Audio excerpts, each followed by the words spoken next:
what has just happened. What is important is now to mobilize people to go register in order to go and vote overwhelmingly.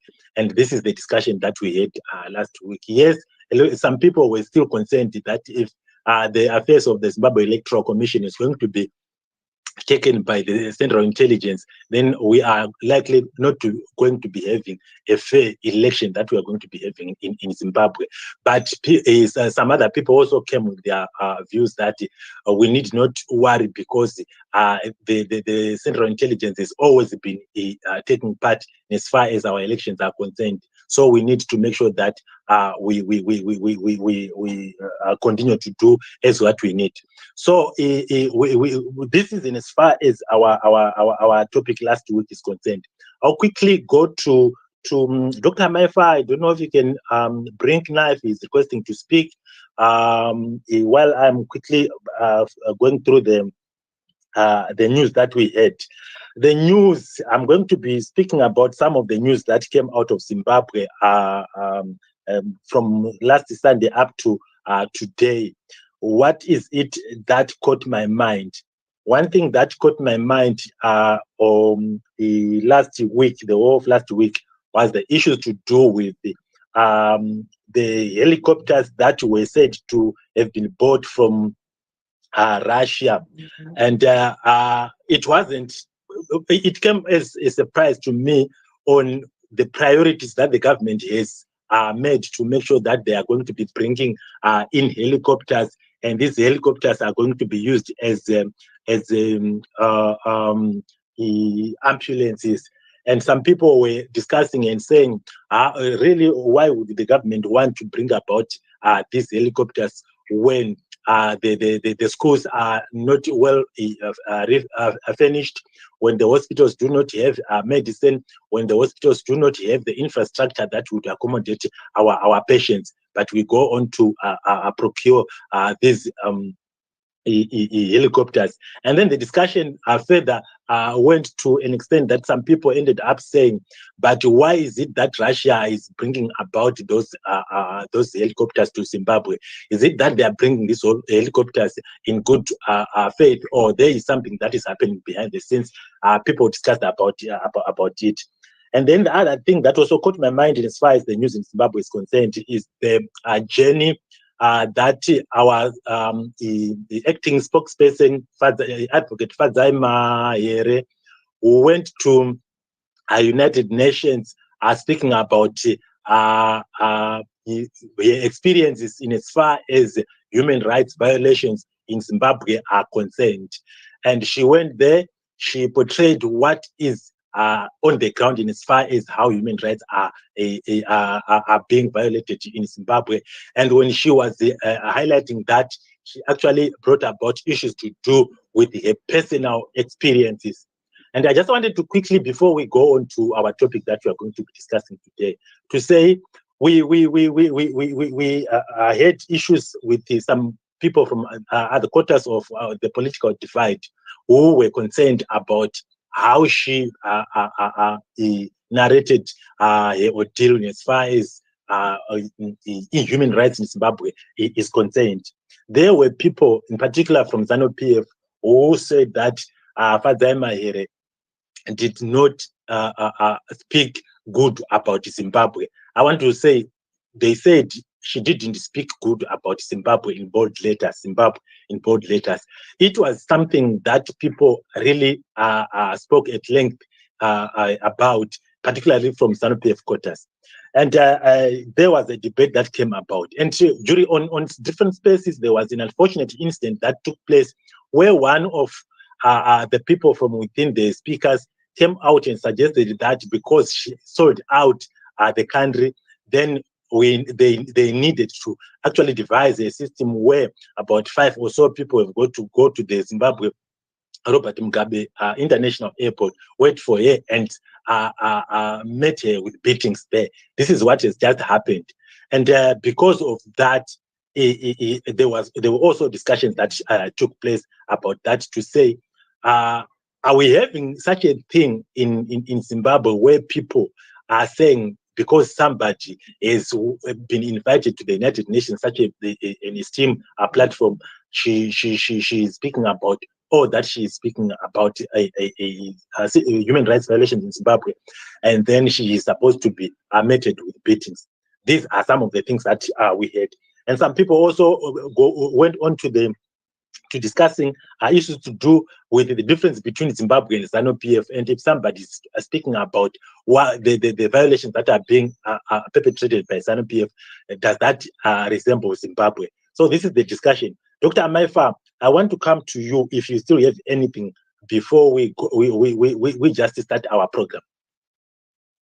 Thank you, Comrade Denford. You have mentioned most of the important news in Zimbabwe.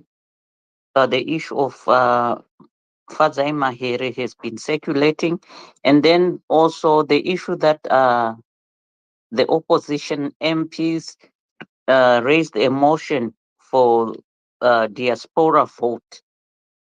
And we saw a few video clips, a few audios of what was happening there. People are really advocating for us and requesting for diaspora vote. But of course, it's not gonna come on a platter. People are resisting. Some people are resisting. The other thing that caught my mind is that of our bad roads in Zimbabwe, although the president is said to have built beautiful roads. I saw horrific accidents. One, I think it was Chivitenov. One, I think, was around Umtoko. It was just so sad, so horrifying. People burning to death. So I think something really has to be done as far as our roads are concerned. I also heard news about an outbreak of rabies, and then people were being asked to buy their own injection, and after that they pay $20 to go to the hospital to be injected, something like that. And I'm like, my God, where do villagers get money to buy an injection? Where do villagers get even the $20 to go to the hospital? So those are some of the things that really caught my attention as far as Zimbabwean news in general is concerned. Thank you, host. Yes, thank you very much. Dr. Ranga, I see you. Mkoma Knife, I can also see you. What I'm quickly going to do is to say that we had somebody who could have spoken at depth about the life and the political history of Tonderai Ndira, the card that we are having his memory today about. But unfortunately, I think it's because of network problems in Zimbabwe, as well as they could be having some issues to do with electricity there. We haven't got them with us, but if they come, we are going to be letting them speak about the life of the late Tonderai Ndira. But I will briefly speak before I come to you, Mkoma Knife and Dr. Ranga. I just want to quickly, I don't know, Dr. Mefa, can I quickly speak about the life of Tonderai Ndira before we just get to what really happened in Zimbabwe since independence until now, as far as political violence is concerned? That would make sense because some people might not be aware of the person that we are talking about. So a brief history of Mkoma Ndira would help. I'm thinking we need to retweet the space because the amount of people we have, it's a weekend, so there are people who should come and join the space. So maybe before you start it, then you might end up repeating it. Let's all of us now retweet, give it about 5 minutes, and let the more people come, and then do your presentation. I think will be very cool. What do you think? Lovely, lovely. Thank you very much, Naif. I appreciate it. I always forget as we start our space that we need to encourage people who are here to retweet. And even if you've got anyone that you think could have so much of interest in as far as the topic that you are talking about, you can even DM them and say we are having this. I always have you, Naif, DMing me when there's something that you think I need to listen to it. Then I jump to it. So thank you very much, Naif. But for now, let's have you guys at the podium to just generally speak before I start to talk about Tonderai Ndira's journey and his life. If you've got anything that you need to speak about this topic, Dr. Ranga and then Knife. Hello, my brother Denford, my sister Dr. Maifa there, my brother Knife. We share so many spaces together, and everybody on the spaces. Hello, good day. Um, you bring up another very good topic this week, my brother Denford, and I enjoyed the recap in terms of what has happened this past week. If I may, I was gonna just comment a little bit on what has happened this past week also. Just to say that obviously the spokesperson, the citizen spokesperson Fazai Mahere, did a fantastic job. When you see and hear Varakashi crying all over Twitter spaces and everywhere to the extent where they threaten our leaders, including the spokesperson on Twitter spaces, it means that she delivered the message better than anybody else could. So we are very well represented. She talked about the issues that actually connect with the topic of the day today. Violence has been an issue that since in 1980 we shouldn't have been talking about violence that is done by our own government. But you know about Kukura Wundi, you know about August 2018, and so many other violent instances that have been promoted by those running the government. And obviously, we lost some lives, some citizen lives like Tonderai Ndira. We should never have happened. We should never happen in our country. We should not be afraid that the government of the day will go after its citizens. Unfortunately, that's what's going on. And one issue that is very topical that was brought on the last couple of days because of the electoral amendment bill is the diaspora vote. Hey, we are when whether we're in the moon or whether we're in the sea, whether we're in America, whether we're in Russia, whether we're in the motherland, in Zimbabwe, in South Africa, wherever we are still Zimbabweans. And that's why today all of us gathered here are talking about Zimbabwe and how to make our country better. So there are no citizens that are more equal than others. We are all Zimbabweans. We can't say because I'm a Zimbabwean in America, so those in Zimbabwe shouldn't do this or shouldn't do that, shouldn't vote, shouldn't do that. And that's what we need our government to understand, that this is about us, the citizens. And that's why it's very important for us to do everything possible so that this August we can have a citizen-centered government where we are proud as Zimbabweans, wherever we are as citizens. The reason why people are so mad with Advocate Mahere is that she was just telling her life story, her lived experiences in Zimbabwe, the persecution that she has gone through, the lawfare that she has been subjected to. And that is true for a lot of citizens like Job Scala, Jacob Ngarifume, and so forth. We shouldn't be talking about that. We should be talking about development. That brings us to the next issue. Nyaya yemahelicopter. Inini ndiri chiremba saka kana mukati mahelicopter auya kusimudza vanhu kuti vaende kuzvipatara, I should be getting very excited. But you know what? I am extremely worried. I'm extremely worried because we supposedly spent 320 million US dollars to buy 32 rundown old Russian made helicopters. They are not even brand new from what I understand. And that price is heavily inflated. Even if, let's say, that was the correct price, what can we as Zimbabwean citizens do with 320 million US dollars. Just come to think of it. We could buy, someone made an estimate that we could buy up to 10,000 ambulances, which would cost 120 US dollar, 120,000 US dollars to 300 and something US dollars each. And that would save the whole country. Okay? 32 ambulance, 32 helicopters. Who are they gonna save? When your Ampuya village gets sick and needs to get to the hospital, do you think that helicopter is gonna fly to the village just to service your Ampuya? The answer is obviously no. And that gives credence to some theories that, well, this has nothing to do with us, the citizens. This is about those in power realizing that their time is running out and they are gonna take as much of our state resources as possible on their way out. That's one premise. The other premise that they have mentioned is maybe this is part of a scheme to figure out how they can steal the next election. I mean, you can't blame citizens for thinking like that. These are misplaced priorities. And unfortunately, it means that citizens will continue dying. It's not like the money is not there.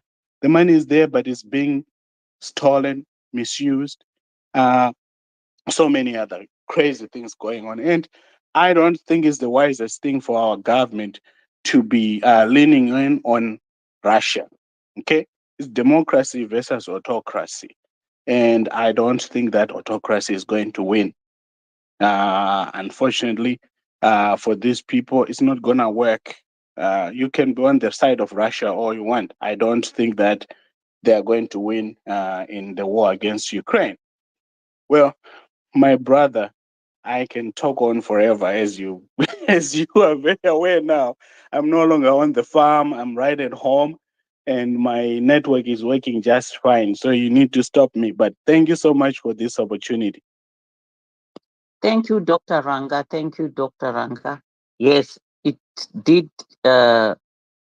Is true that what Leader Mahere said has ruffled some feathers somewhere. And also the purchase of those helicopters is a sign of misplaced values. When Coma Denford asked me about the week review, I forgot something very important that happened. There was a presidential pardon, and I think Chukurubi released over 1,000 people, and all across the country, maybe 4,000 prisoners were released. I was surprised that number one, only 100 women were released, and I was surprised that none of our own was released. I thought Champion Sikala would be released. Nothing was ever mentioned, but I could hear people testifying, a 60-year-old, 62-year-old testifying that he was in prison because he had molested his 5-year grandchild. I'm like, why do you get out such a person and leave somebody who looks innocent to me like Scala? So that's something that happened. And most likely those who came out belong to one political party. I don't know. I've no evidence. I'm just assuming it's a subject for discussion for another day. Because of time, let's move on to Common Knife. Good morning, Zimbabwe. Good morning, Queen, Maifa, Tanfor, everybody. I wish we get more people to come in here. We need to keep retweeting, and share it in your DMs. If you copy that link in the left bottom next to the tweet box, it will say copy link, and then you can send it in a link in your DMs to your people. I've already sent some out to my people. But yeah, so the problem with human rights abuses in Zimbabwe, there are many, many, many Tonderai Ndiras. Many, many, many. I'm one of them, but I was not killed. I was lucky. There are many. There's my friend from Bulawayo, Samuel Kumalo, who was the MDC. They beat him up too. He's scared of politics. He doesn't want to talk no more. He doesn't trust politics. He's just quiet. So there are many of these. There are many of these. But my thing is like, when we hear the story about what made the European Jews, the story of Holocaust, what made that become the winning force which changed everything? I'm going to just say my version, and I don't know if most of you understand the history, you might understand. So when the Jews were running in Europe, they were not liked because they were money changers. They were bypassing the banking systems and moving money around. And so they had end up having more control of the economy of these countries. They're the ones who had the movie industry at the time in Hollywood and in Europe, in Germany mostly. They created and documented these images which became the most horrific symbol which people could visualize and see. And that is what ended up making the change. It's like it was them putting this documenting of these atrocities to a point where people could sit and watch it, regardless of it, if it was some of it made for television, but it had a much more deeper impact than only just having the documentation in the files of Amnesty International, in some Google search where it's stories, one picture, two pictures about Zimbabwe, Kukurawundi atrocities. My friend was killed August 1st, 2018. First person killed at those protests, shot in the head, Gavin Charles, right? There's a photograph of the guy who killed him, but that police officer is still working. So my thing is the way we tell this story of the atrocities, it has to be told in that same kind of level. We need to have victims. We need to have them speak. We need to hear it straight out of the horse's mouth.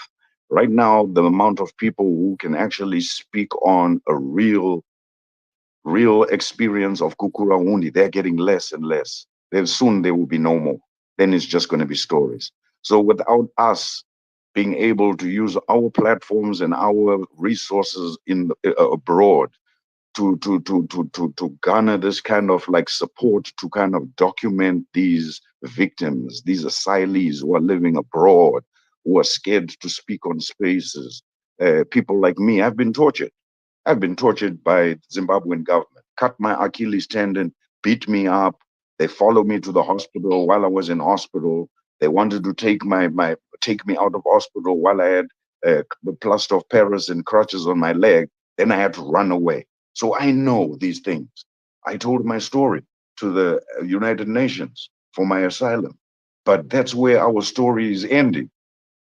That's where our story is ending, in the file somewhere.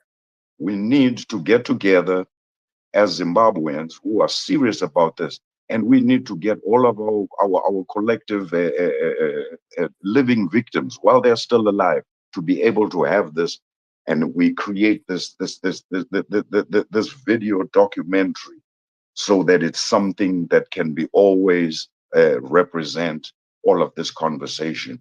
Because man, there's a lot of victims. I could name some friends who were walking with me the day when I was tortured. There's two of them who, till today, nobody has known where they are. Till today, and this is over 30 years now, right? And then there's some of them, I end up finding them by accident on Instagram, on Facebook. Oh, you're alive, you're in England. And they're also telling me, man, you are alive, we thought you died. So it's like that kind of story needs to be told. So that's my point, is we need to look at this in a more serious way, where we're documenting these things and having them available in a way that when the viewer sees it, they must walk away feeling it. Just try to Google one of these Holocaust things which they used to play back in the day. You see how that shit will impact you. And we need to think that way. Thank you for the space, guys. Let's retweet, get more people inside. Right. Thank you very much, Knife, there. And you have come with a very, very exceptional angle.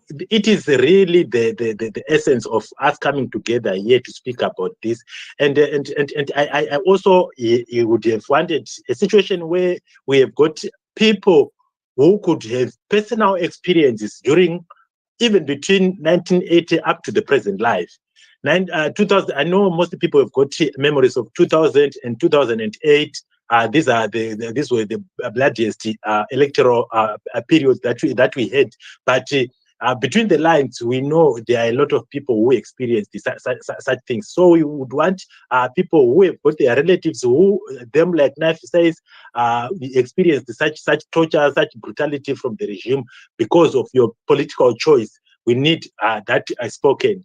And as we have just spoken, I'm going to quickly speak briefly about the life that Tonderai Ndira lived and what he stood for. Tonderai Ndira anga ari murume akakurira munzvimbo yemabvukutafara, the east of Harare. And he was an activist who wanted, actually he was born in 1975.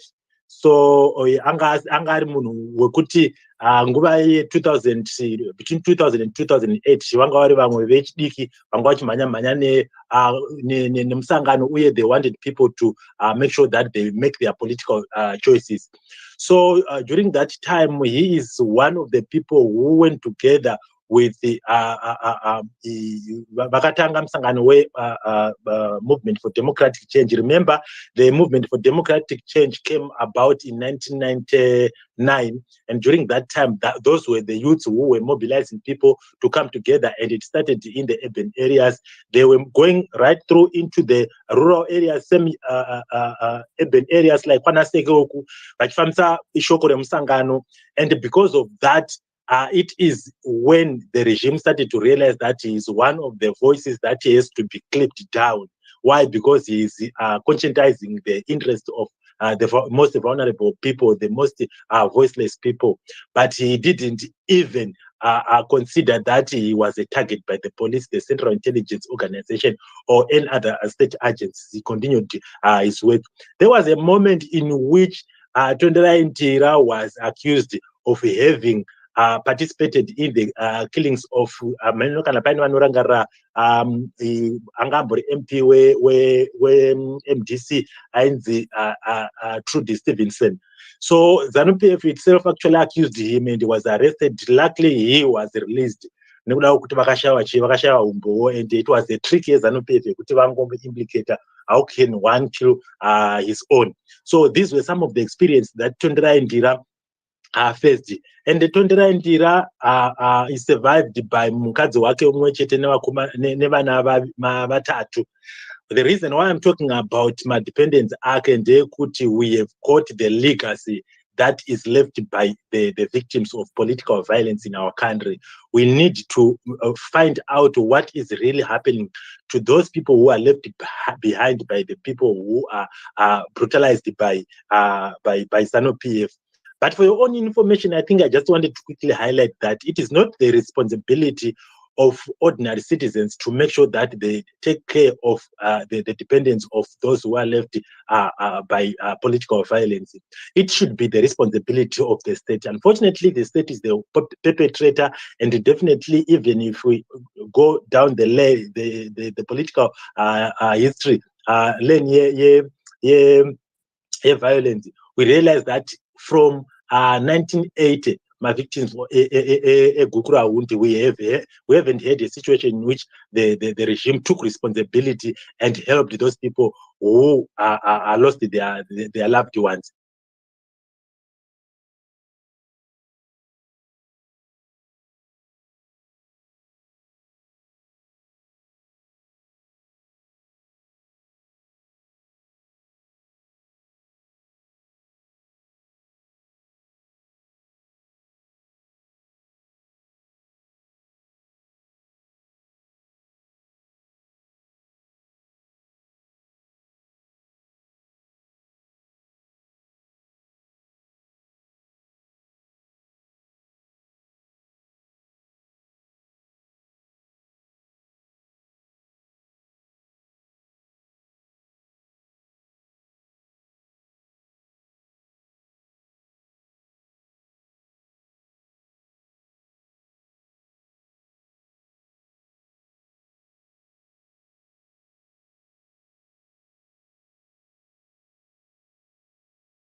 ndinetwa wezhira munyatiri pano pa Masvingo Remand Prison.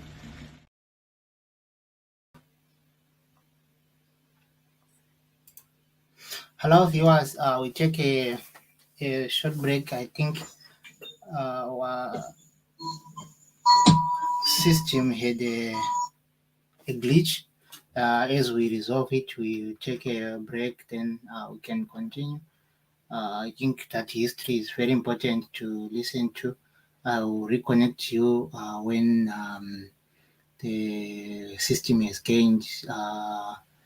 I'll play some few videos as we wait. I think a few minutes, maybe 5 minutes, it will be restored, or even less.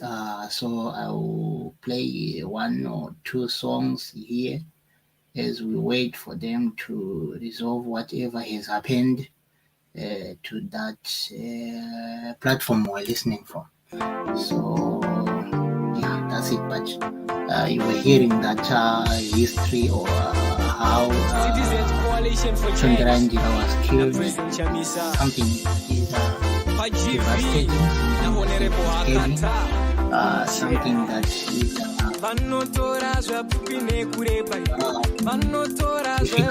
to understand, but that's the country we are in. That's what we have. That's what we are going through. So I'm going to play this song as we wait for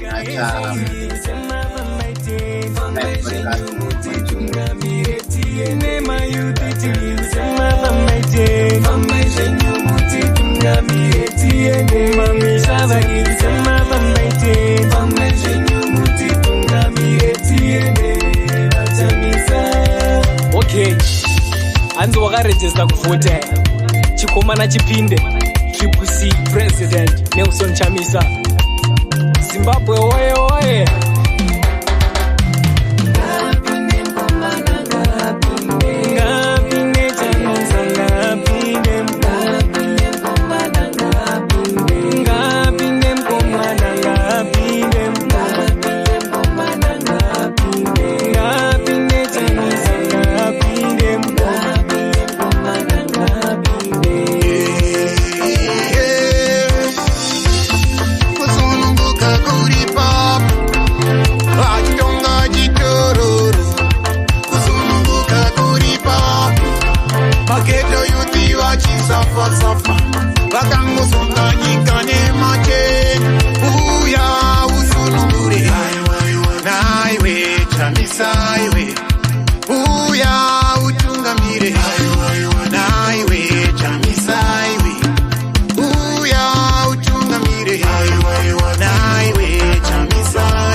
Corruption yakangozara nyika iwe tuzvigarini tichingotema iwe chatinongoda ishanduko tatinochemera sununguko nemayuti sununguko nemamisha sununguko nyika yese inodawo mabasa nyika yese inotoda zvipatara migwagwa yedu inotoda kugadzirwa mari yedu inotoda kuchengetwa miza iwe famba nesu chamiza iwe chamiza iwe vana venyu famba nemafamizi zvenyu mutitungamiretiye nyika yese irisema pamaite famba zvenyu mutitungamiretiye nemayutiti irisema pamaite famba zvenyu mutitungamiretiye kumamisava irisema pamaite famba zvenyu mutitungamiretiye the live broadcast is back. So I'm switching back to the live broadcast, and we are going to continue listening to what we are listening to. 40 no. Thank you. Even though Varakashwa Pano Mazwana he said something it's worth paying attention to. Probably let me just read it to make it clear. Randuda Kuzo presentation I'm going to do it all. Temba Mliswa said, when I talk about violence and ZANU-PF reflection, I'm not a of. I was Eve and part provincial chairman. It's therefore unfortunate to find opportunists and keyboard party members whose knowledge of ZAN amounts to merely getting a party card and keyboard party members shameful acts of violence. Knowledge of ZAN amounts to merely get people like Temba, like I said, like Afambane ZANU-PF, they know the inside and the outside of ZANU-PF. We had people like Jim Kunaka, I think commission part of the commission, the Amafana commission. We had people actually testify what they used to do. The reason Andugu Tonderai Ndira, if you know the history, if you know the history of ZANU-PF, you would understand the party known as ZANU-PF. ZANU-PF is a cult.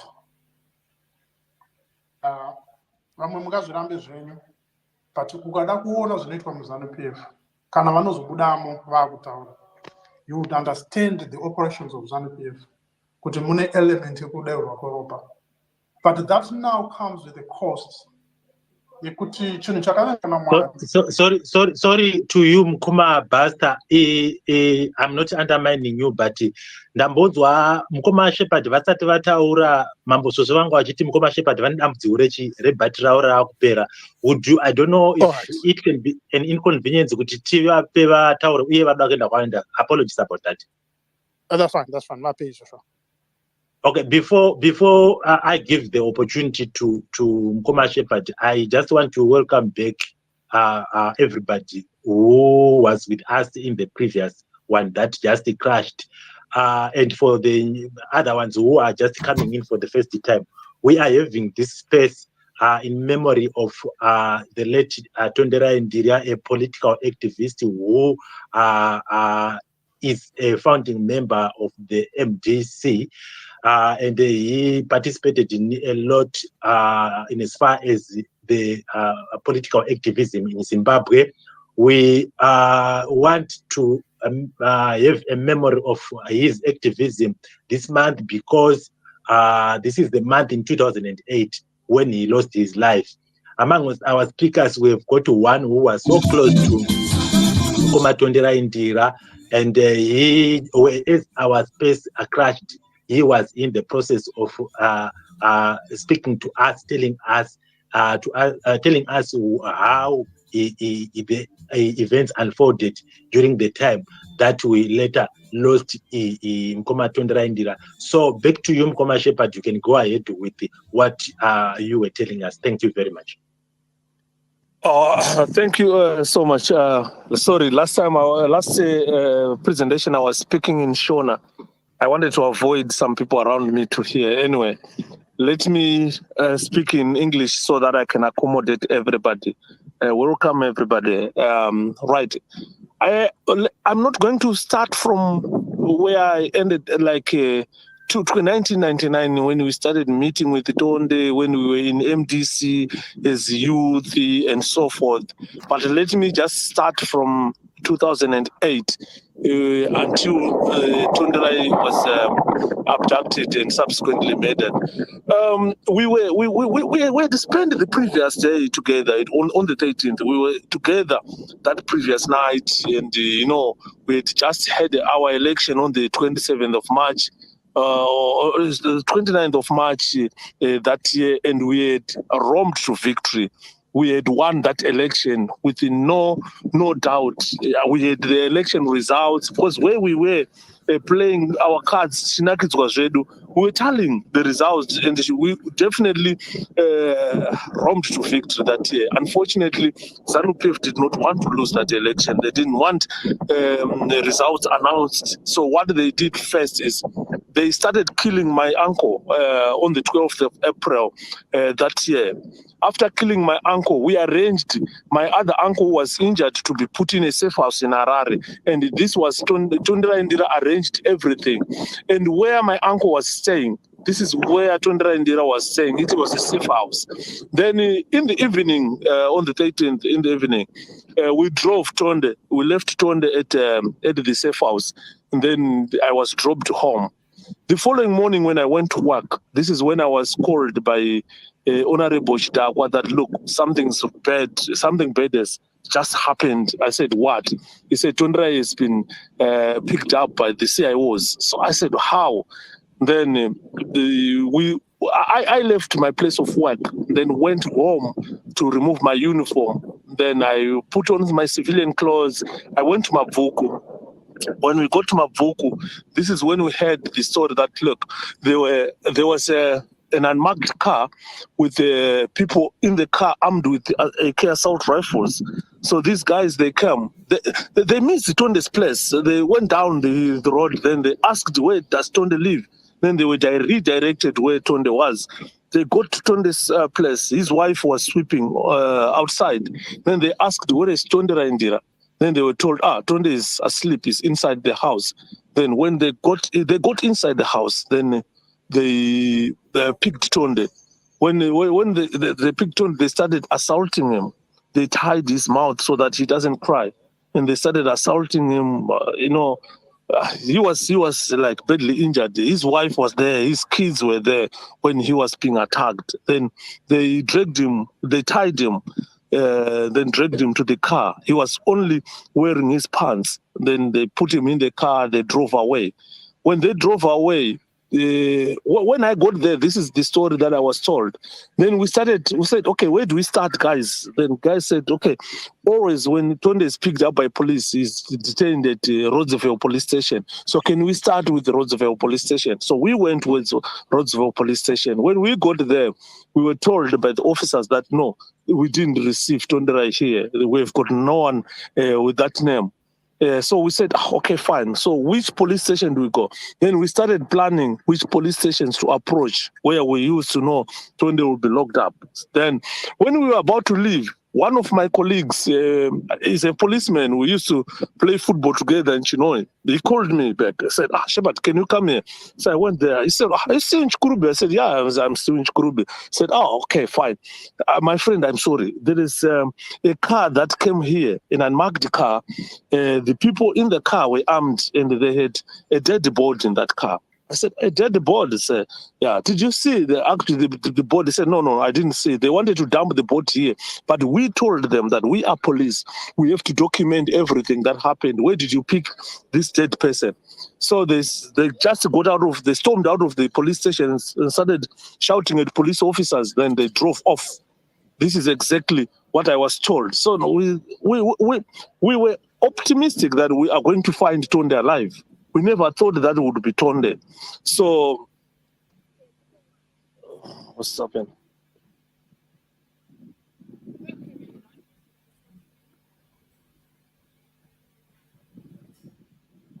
Yes, right. I thought I was cut off. So we were optimistic. We started looking for Tonde in every police station, Harare Central Police, Mbare, everywhere. We couldn't find him.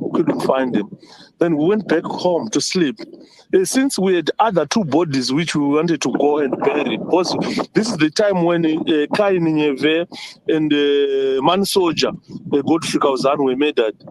Including Beta Chokurama, they were murdered. So we were going to bury these two guys at Warren Hills, these three guys at Warren Hills Cemetery. We had Nyeve and the Man Soldier, got it, two of them. So when we got to the mortuary in Parenyatwa, this is when Bana, Tonderai Ndira's brother, don't listen to Monzora. Monzora is talking. Monzora is talking fiction. Because Monzora was not there. I wonder when Monzora is saying he identified Tonde. Tonde was identified by Barnabas Ndira, his young brother. Because when we got there were bodies strewn all over the floor. You see, and the Tonde's body was at an advanced decomposition. You understand? So no one could recognize Tonde during that time. But the Bana said, hey, there is someone I've seen with a wristband there. This must be Tonde. So we all came back.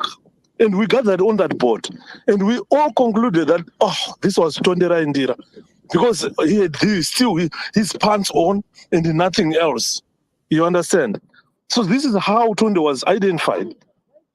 From there, we proceeded to bury the two. This is when we were attacked, when we were at the Warren Cemetery, at the Warren Hill Cemetery. We were attacked by ZANU-PF. They stoned us. We had to leave, to run away, leaving the dead bodies there. Then after police came, we returned back. We buried our two guys. Then we went back. We started making arrangements for burying Tonde. You understand? These are the events that happened, ladies and gentlemen. 2008 was not an easy year for us. I thank you. If there are any questions, then I'm willing to answer those questions before I leave, because I'm running out of battery. Thank you. Right. Thank you very much, Mukoma Shepherd there, and we are having information from somebody who actually witnessed what happened. Dr. Maifa, I want to hand it back to you if you've got anything that you would want to ask, because it seems Mukoma Shepherd is running to another occasion. I don't really have questions for Mkoma Yuda, but I just want to say thank you so much for your role in the struggle since, the struggle began in 1999. Thank you for being a soldier in the struggle and for the work that you continue to do. And tinoramba tichiti murambe mushinyaradzwa nashe pakurasikirwa nasisi vedu. Tinonamata kuti maprocedures ese okutakura body to Zimbabwe aendeke munyasha. Thank you so much for making time, despite kuti muri panguva yokuchema. Tinokutendai zvikuru Mukoma Yuda. Okay. Thanks, okay. guys. We are making arrangements because since this happened, some people have helped me. Honestly, I was at a ground zero, but people have uplifted me. We've got our sister in Australia who has made tremendous contributions for the boat to be taken back home. Because I've just finished my school, my education, so I haven't got a job at the moment. I was at ground zero, but heads off to some people who just felt, hey, Woman Shepherd needs help at this junction. And thanks so much, Warume.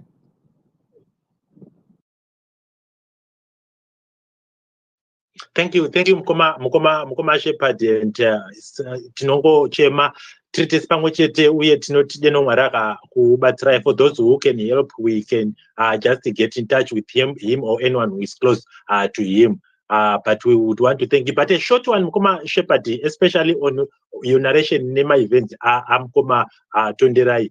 Do you have much information about position ya Ndira nevana vake kuti so far how is their welfare and what is their position in a few minutes, Mukoma Shepherd?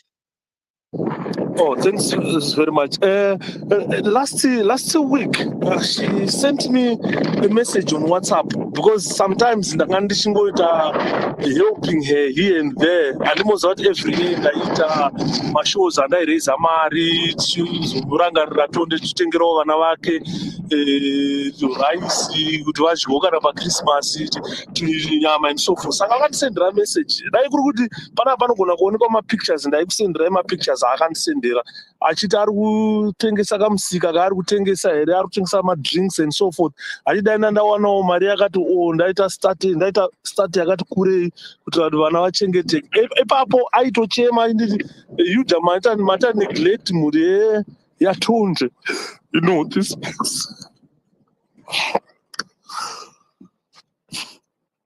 It's like because we used to.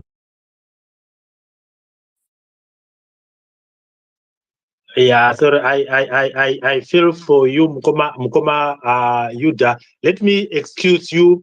I know you are on a mission and now, but let us go through with what we're doing. Dr. Maifa, we had Mkoma Basta who was with us here first, and he was speaking. I asked him to let Mkoma Yuda speak before him, so that Mkoma Yuda we can excuse him. So can I give Mkoma Basta the chance to speak, after which we'll go to the next speakers? I don't know if I've done the right thing. Go ahead, but those who want to inbox Mkoma Yuda about Ndira and other issues, please DM Mkoma Shepherd, or you can get hold of Mambo Sose. In fact, Dr. Gwekwelele, with regards to the audio of our brother, Mr. Shepherd Yuda, his sister passing away in South Africa, we have created a PayPal link that is circulating.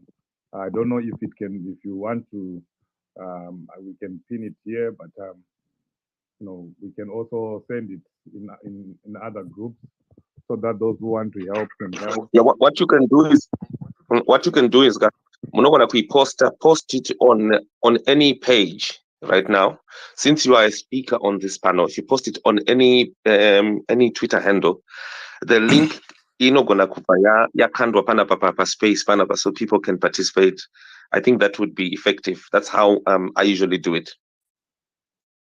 So just put it on your personal. Citizen hand tibatsirewo mwanangu Mkoma Citizen hand tipinirewo link yacho, but you could also inbox me the link, because chirungu chokuzotera zvapiniwa ndichigoni, unozogona kundiwhatsappirawo link yacho.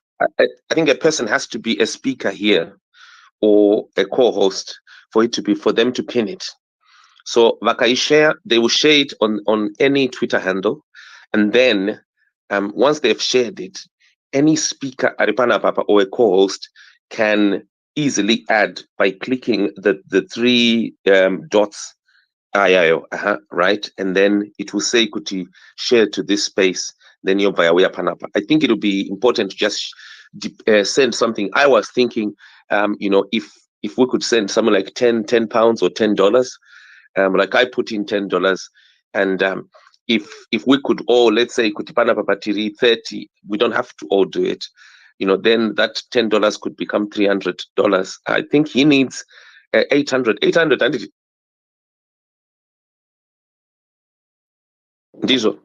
Yeah, he needs 830 or so, 830 pounds. So if people can put in a minimum of $10, that could help. It would help to the effort, because I think Panama Apple so far. Yeah. Sorry, guys. Can I be excused so that Lumboita something?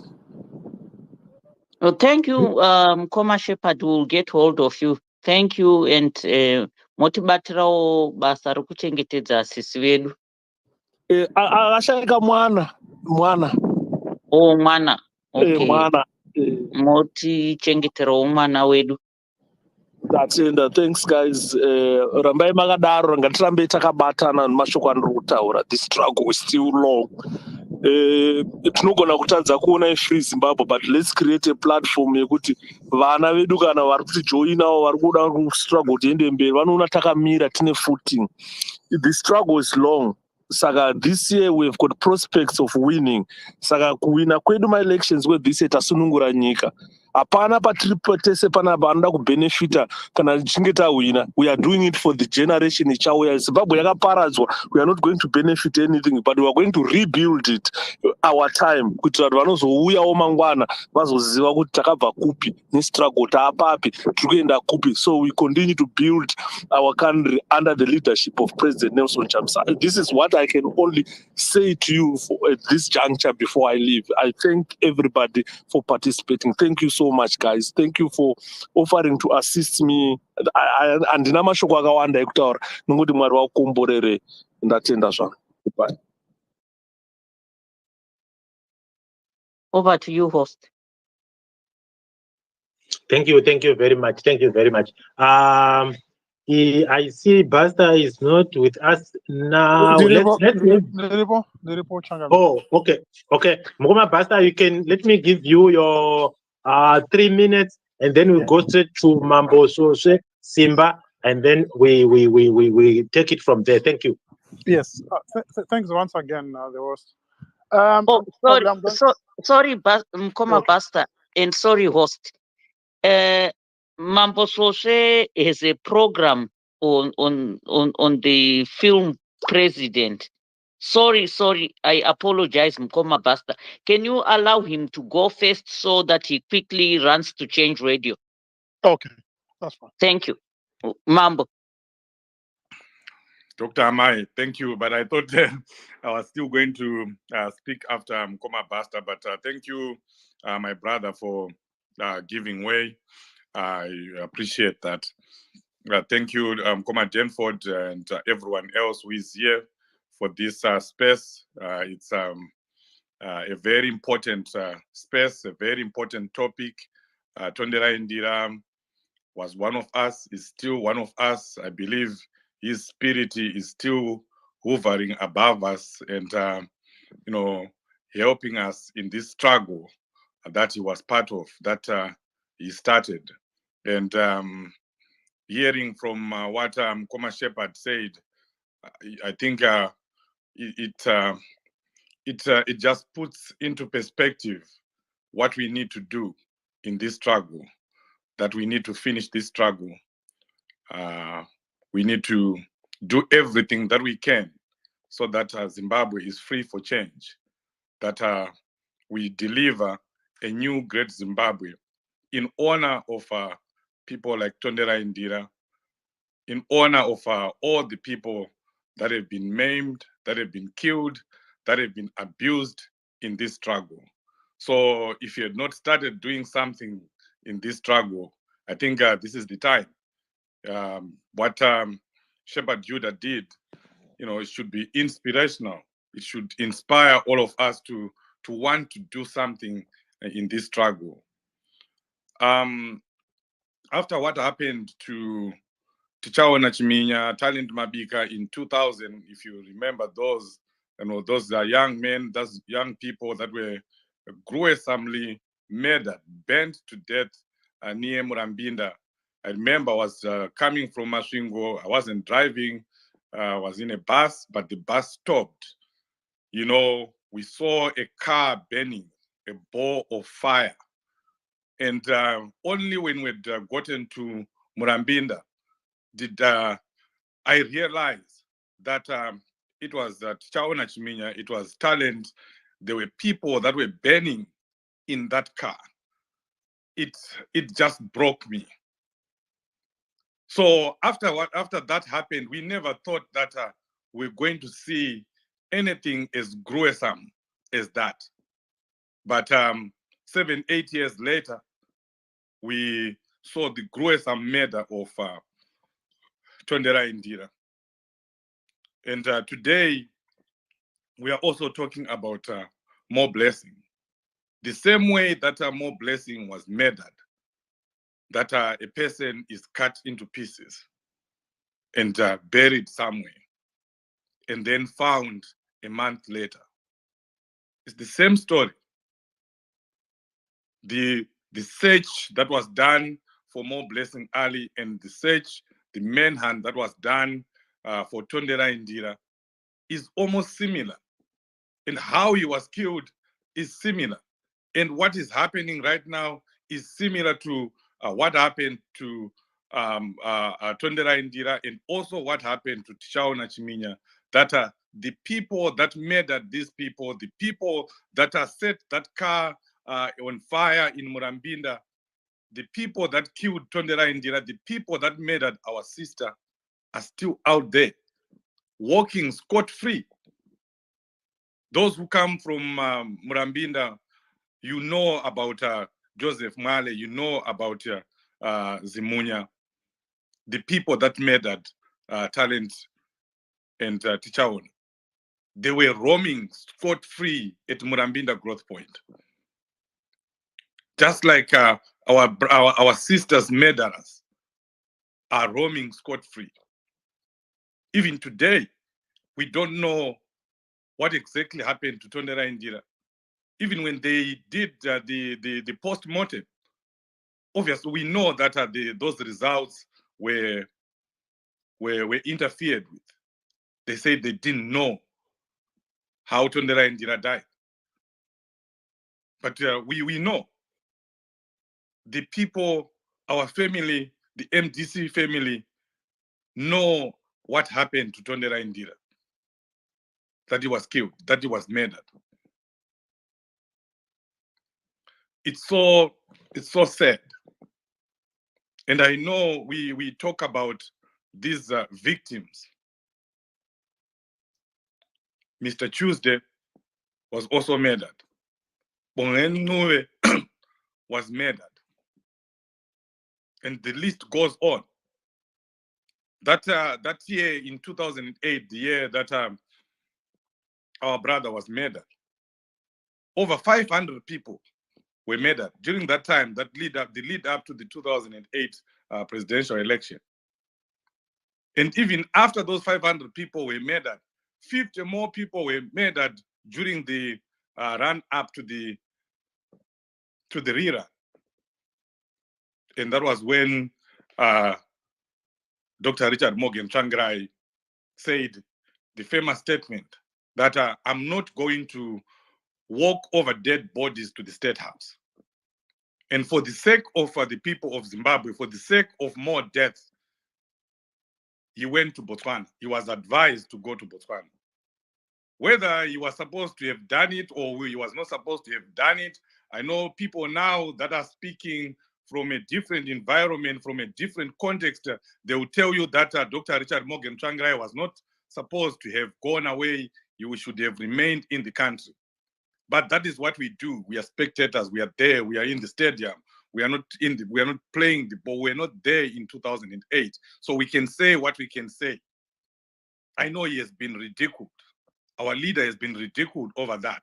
And I will not go into that. But in the heat of the moment, in the heat of the situation, certain decisions were made. People were being murdered every day. What Yuda was saying was true. They were going door to door, knocking at every door, forcing open doors, getting people out. We're talking of these people that were murdered. But there were also over 2,000 people that were beaten up, that were tortured, that were terrorized. You can imagine those people today. Nobody's talking about them.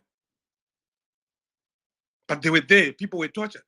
Women were raped during that time. The records say 2,000 people were tortured and beaten up. But those are just records. I'm telling you, that number was more than that.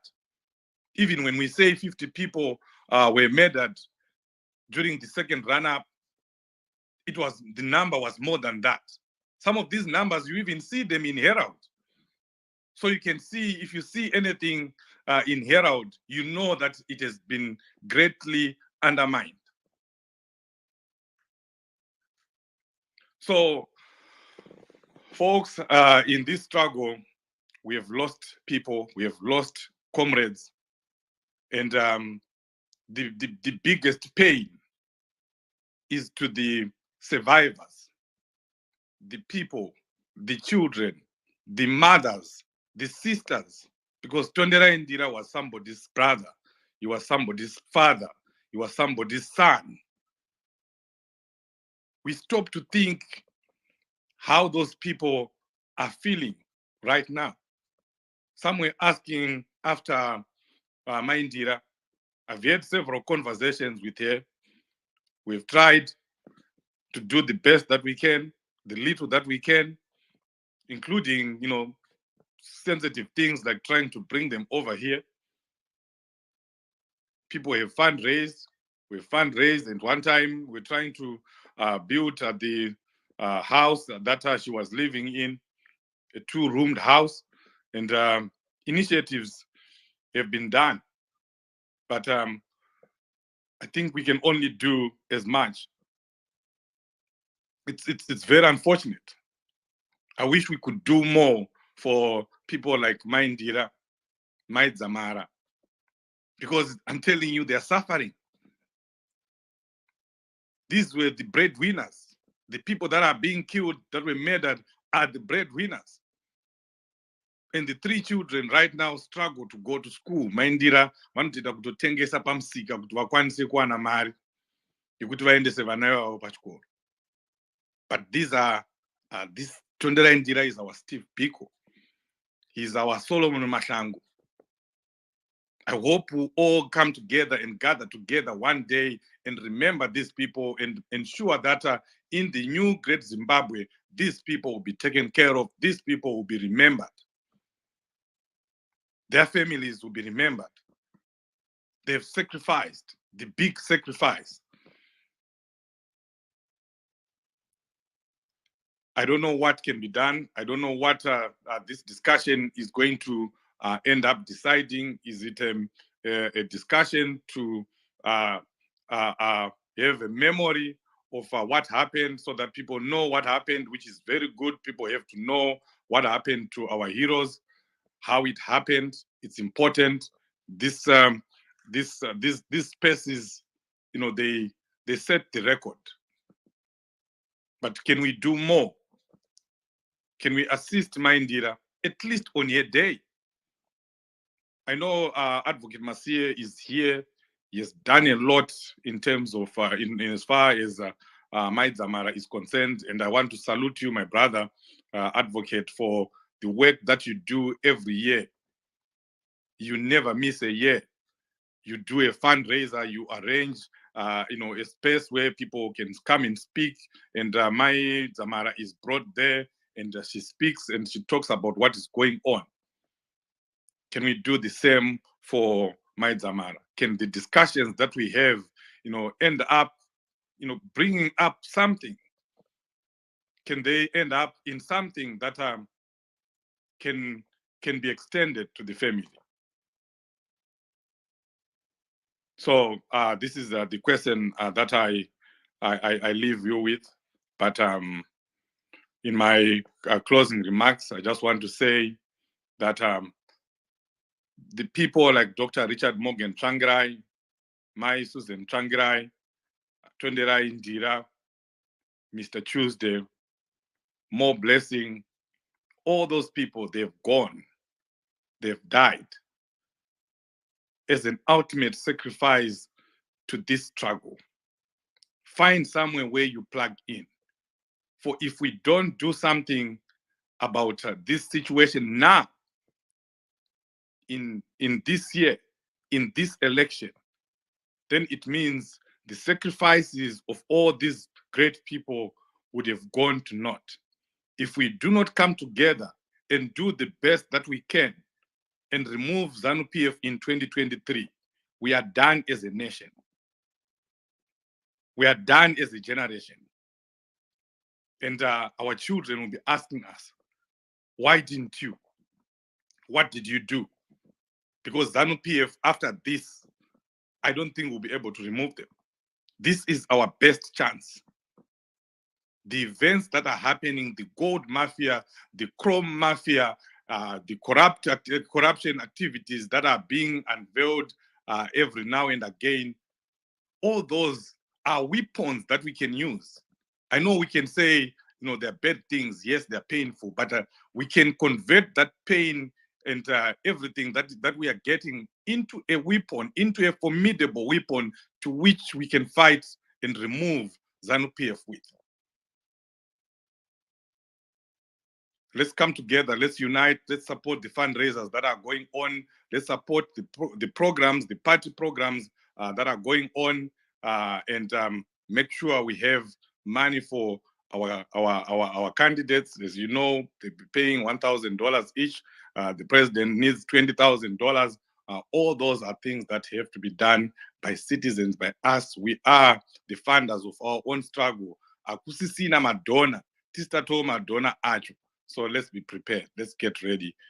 Thank you, Dr. Amai and Denford.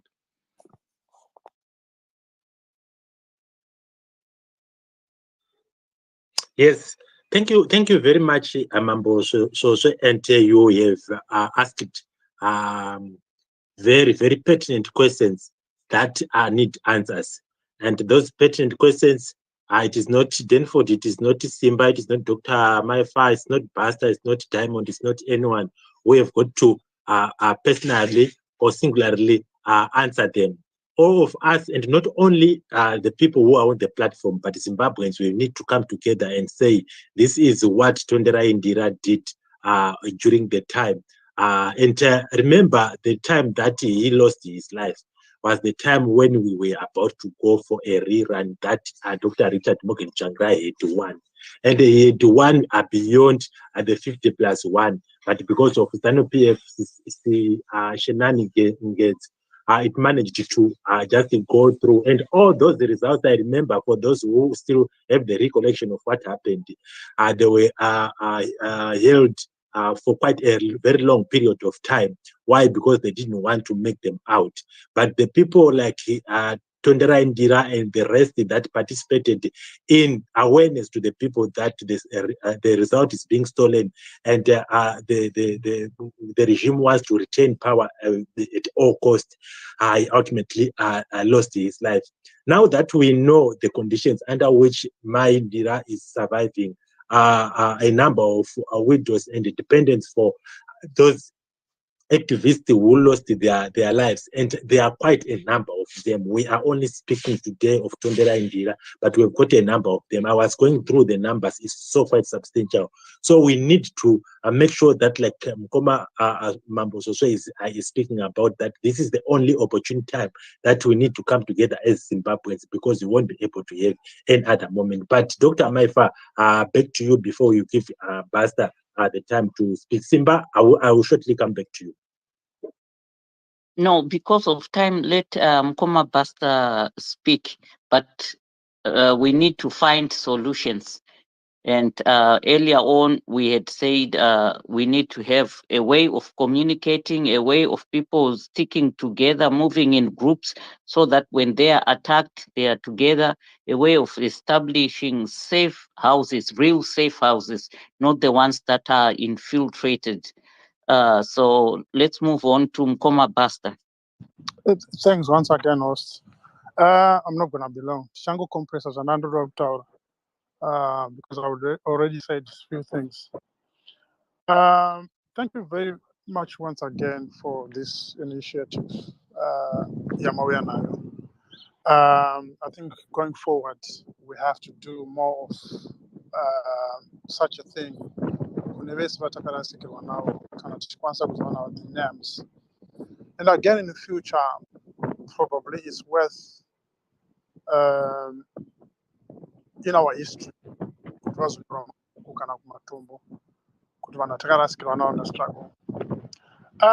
Pandapesera kutaura ndandiri kutaura ndichiti vanhu vatiri kutaura nezvavavo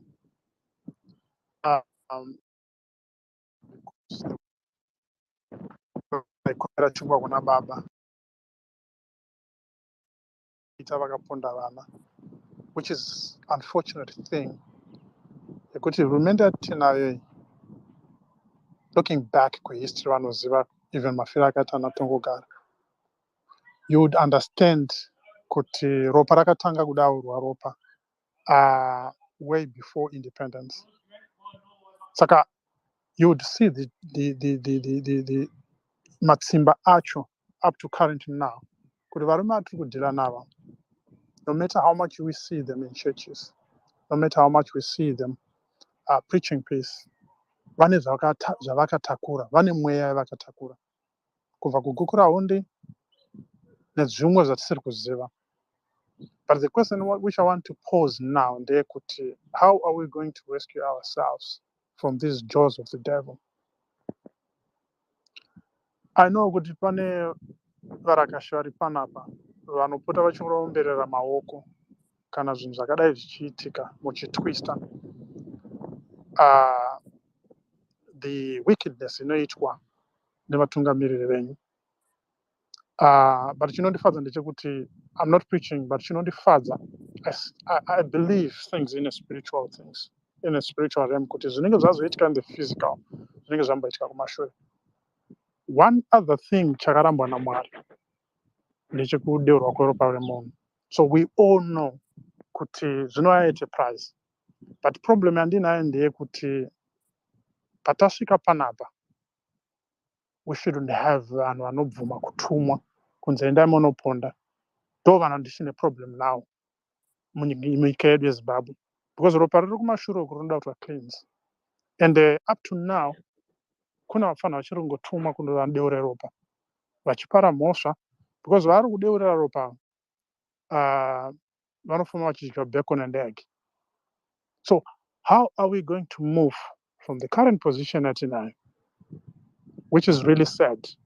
So in short, what I would say is that thank you very much for bringing this initiative yatinayo.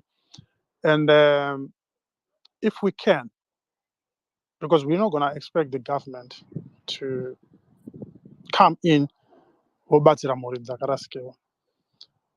I think 1st of August, pane mukadzi anonzi Sylvia akapfurwa achibva kubasa. Then later on, ndakazonzwa murume wapo achipa report kuti, are you getting any assistance from the government? Akati hakuna since assistance yatakawana kubva government. Ndiri kuzvitaurira izvi, ndiri kutaura kuti we will never, takasazviita isusu hama dzangu, nekunyengetedzana kwedu,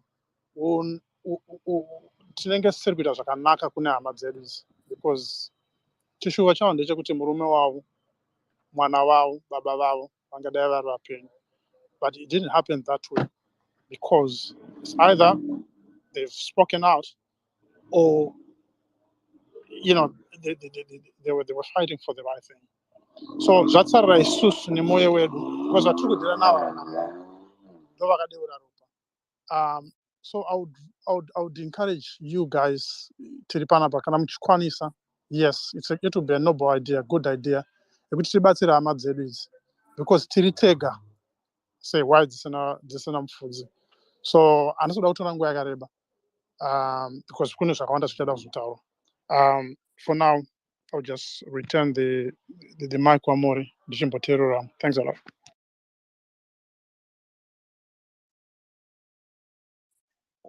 Yes, thank you very much, Mkuma Basta.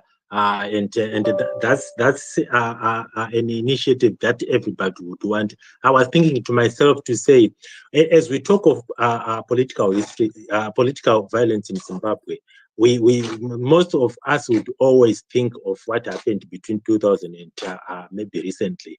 But political violence in Zimbabwe actually stretches back even right down before independence. During the liberation struggle itself, there were a lot of people who had their issues being affected not by the Smith regime, but from within even those people who were fighting. So we have got victims from there. And also, as we speak about what happened in the 1980s, during the elections of 1980, there were a lot of people who, not because they were from the Smith regime, but ordinary Zimbabweans who could have lost their lives, who had who were violated because of them differing from ZANU-PF. Unfortunately, that's what happened. When I'm making these references, I would want to just check with them to say, amongst those people during that time, Kukura people during before independence until now, did we have a situation in which the government had to say, we have got these victims, can we just make some funds available for them? we do not have such a scenario. And unfortunately, like Pastor have said, it is the responsibility of ourselves. But the biggest responsibility that we need to take is to say, let us put in place a government that is going to be serving the interests of the people. And in that case, when you've got the government that is in place, that looks at the welfare of the people, that knows that there are some people who were shortchanged because of their political inclinations, we need to help them. Then we have Vachamisa Vachita Basa Rano Silva. So what we need to do is to say, the grander cause that we have here is to make sure that August is our month. August is the month that we need to make a change. That change is going to help not only me, who is advocating for change, but also those people that we are speaking about today. But thank you very much, Mkuma Pastor. Let's say quickly go to Mkuma Tendai. Go ahead.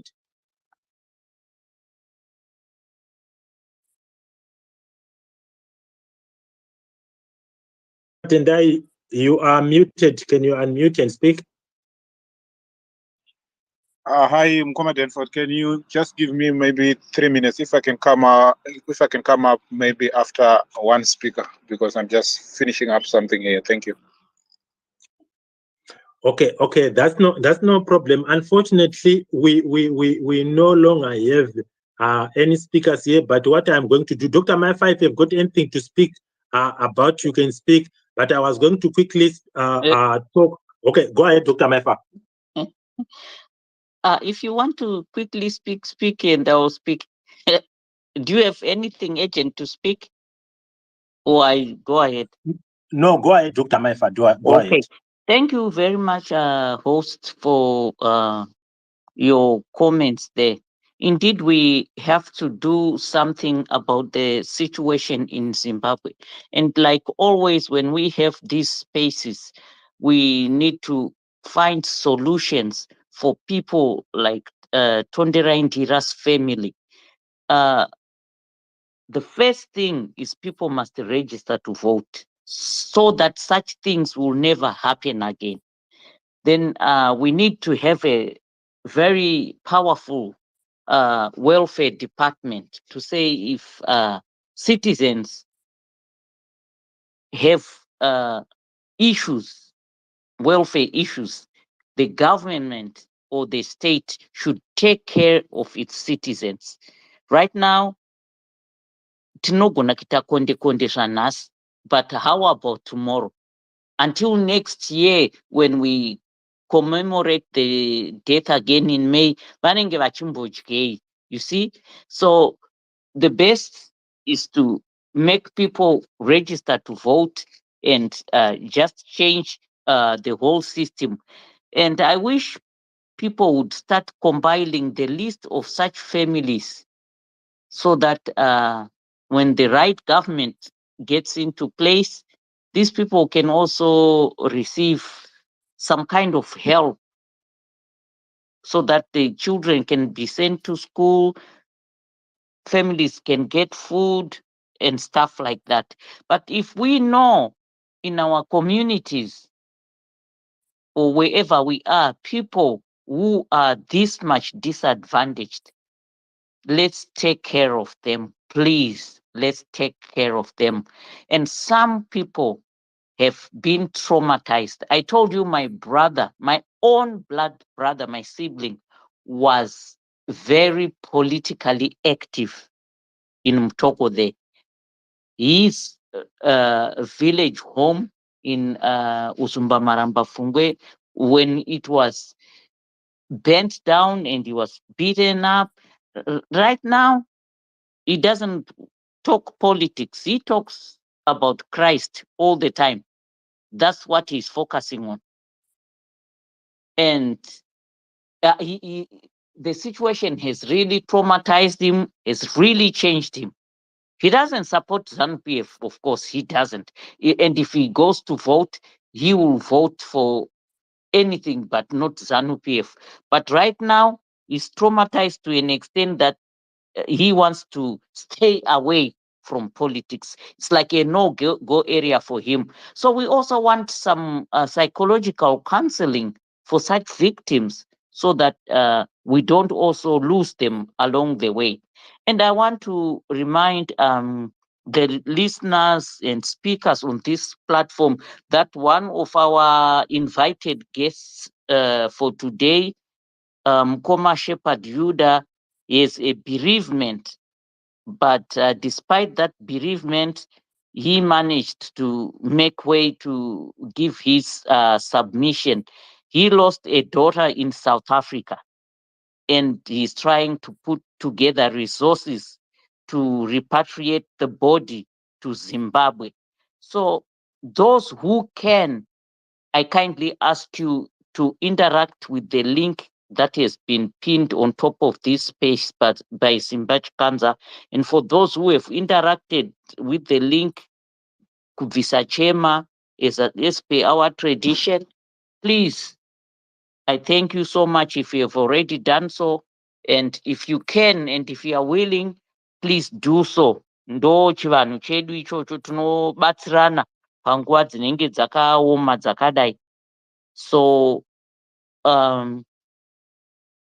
I don't know if Tendai is now ready. Mkoma Tendai, are you now ready? Simba Yeah. was on the speakers. I don't see him now. Over to you, Mkoma Tendai. All right. Thank you very much, Doctor. Thank you very much, Mkoma Denford there, and all the listeners here. Yeah, what brought me up here was the issue. Yeah, Mkoma varipo our guest, Mkoma Shepherd. The issue ya my Ndira yekuti she's struggling at the moment. A lot of people they do a lot of spaces and fundraisings and so forth. So I just came up to say, firstly, before I give a bit of contribution towards the solution of how can we help here, I just want to say there's a speaker who spoke about the issue of knowing each other wherever we are in the rural areas regarding the issue of my elections at Pahari.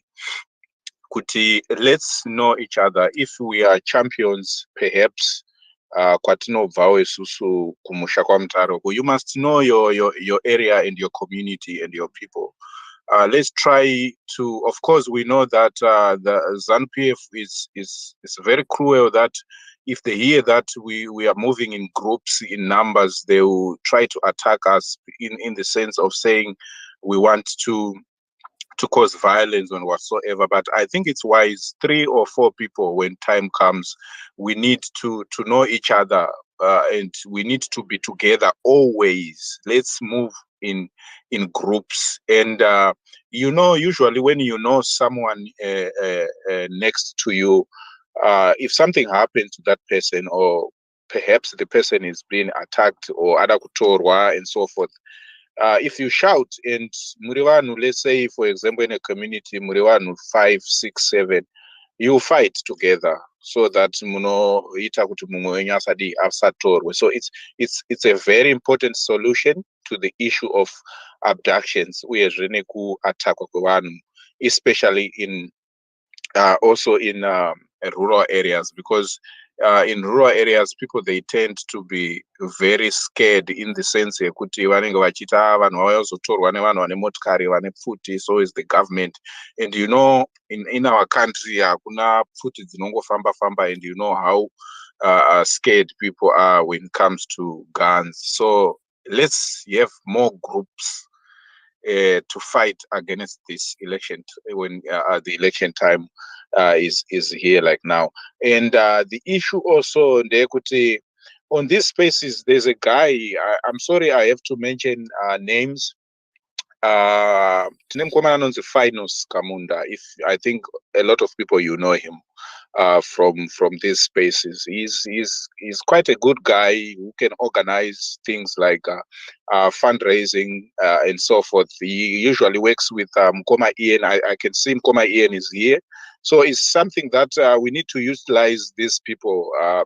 And we also have to always ask them to help us. Just creating a platform where we can do the fundraising and see how can we help in situation like this, because it's quite devastating, and zvinhu zvinorwadza kuti munzwe kuti munhu who lost a husband in that manner have to struggle to an extent yekuti munhu anenge ane kamusika kemajigizi out there after all that her husband have done to us, because Tonderai was fighting for us today to be here where we are, and we have the energy to say, guys, let's mobilize people, let's register to vote. It's something that Tonderai have already started, and some of us, we were not much into politics that time. We were still young, high school and so forth, but when we read about these issues, we have seen these people, they have played a pivotal role in this fight against the ZANU-PF regime.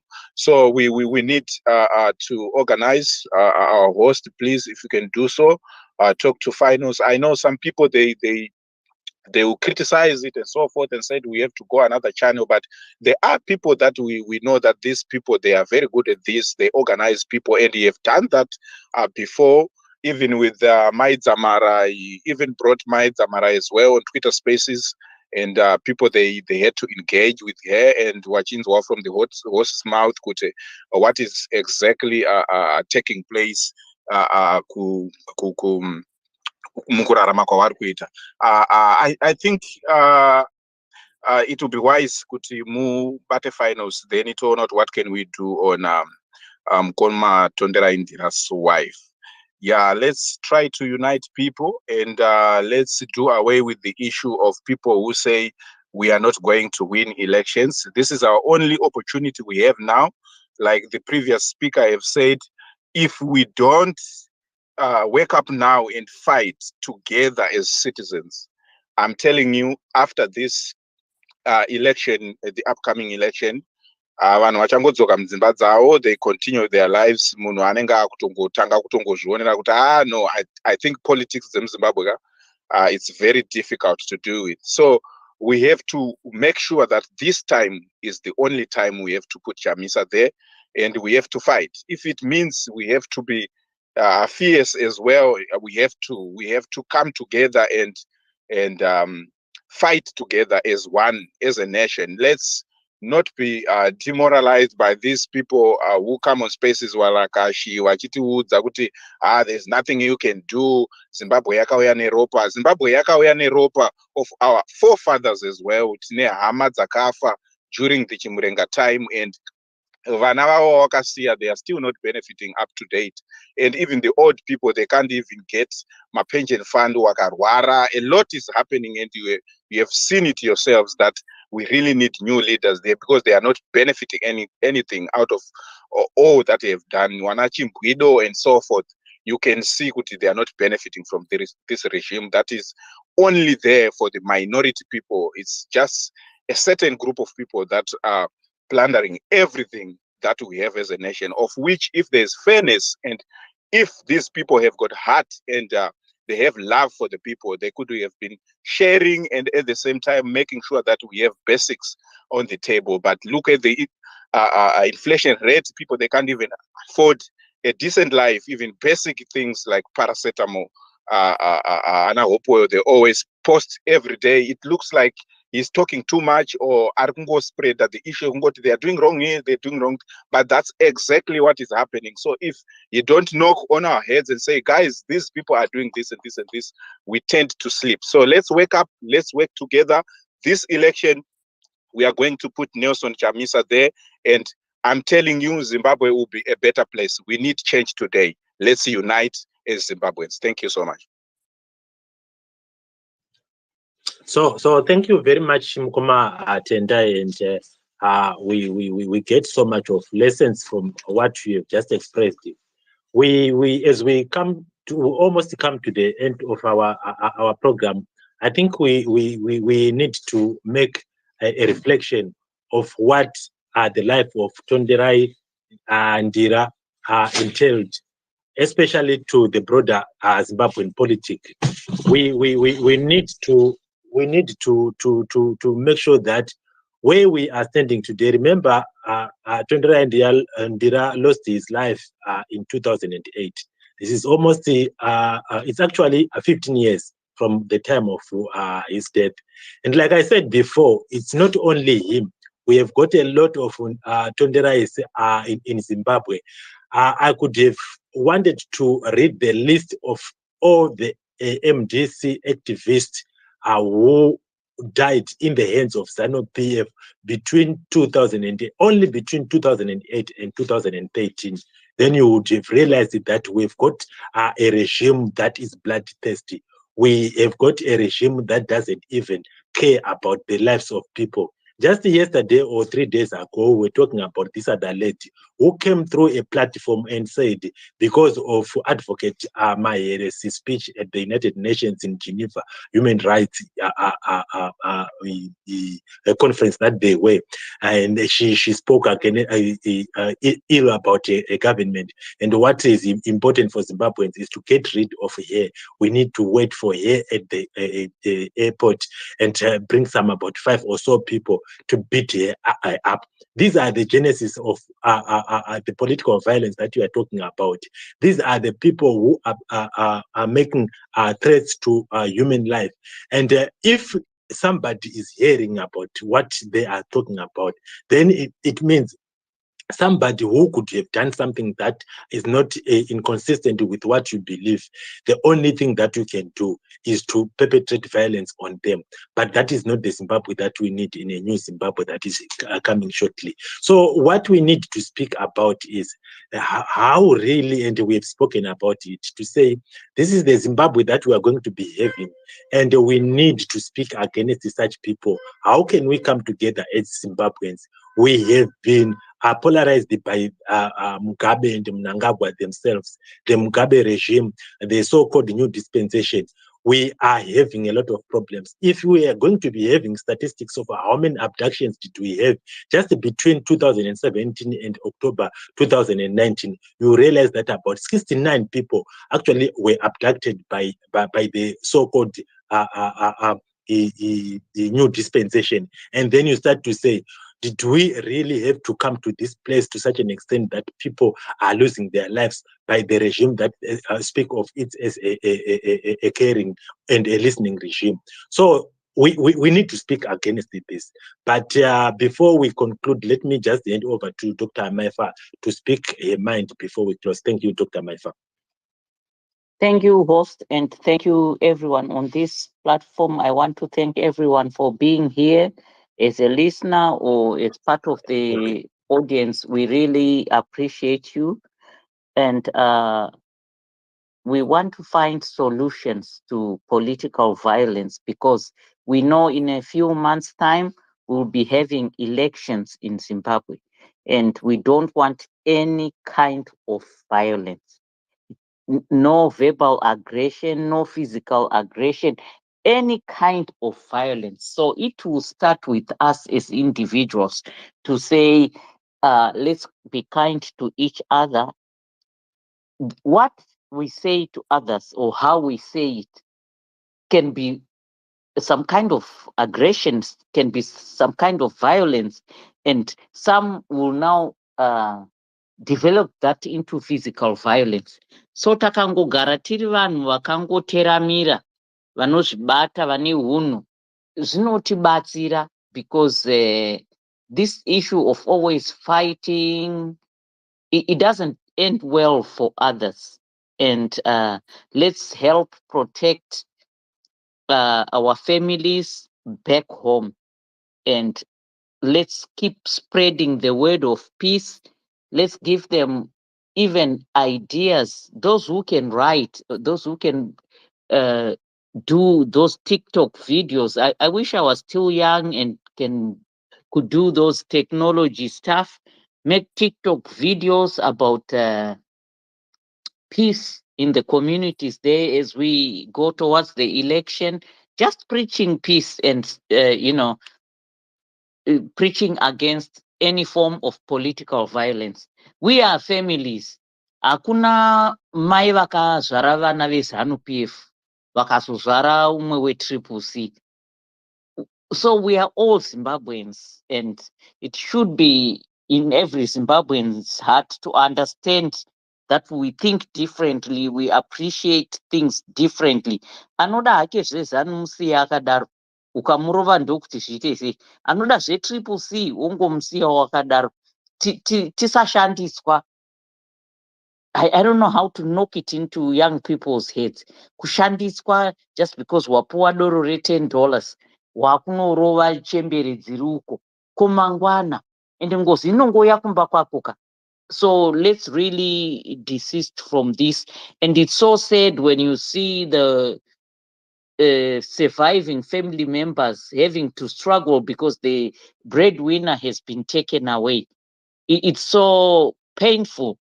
And I'm glad that even here on the platform, I see people with social work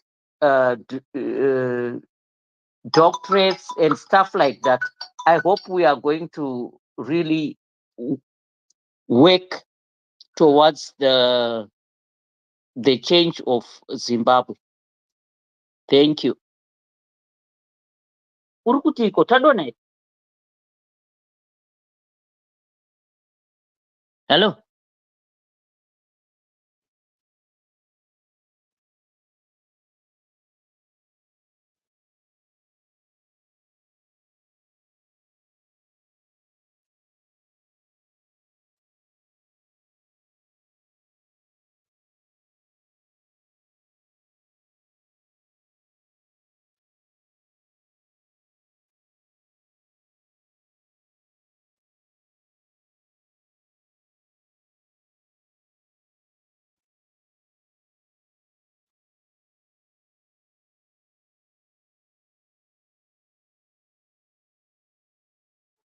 Tendai, can you hear me?